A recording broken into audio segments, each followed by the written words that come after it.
Having the paragraph symbols on while typing can be distracting, so if you want to find out how to turn them off, use one of the methods described in the steps below. Using the Show Hide Formatting Marks button, go to the Home tab. Identify the Show Hide Formatting Marks button.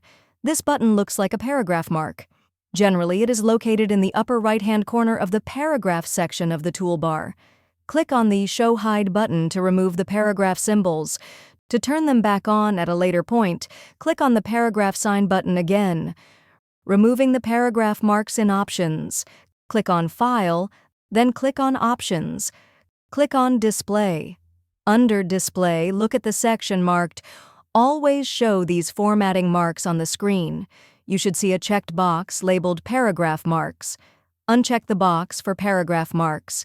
At this point, you can also turn off any other formatting marks you want to remove, like spaces, hidden text, and object anchors.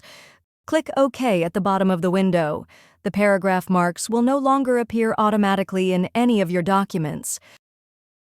If you found this video helpful, please click the like button and subscribe to our channel for even more helpful tutorials.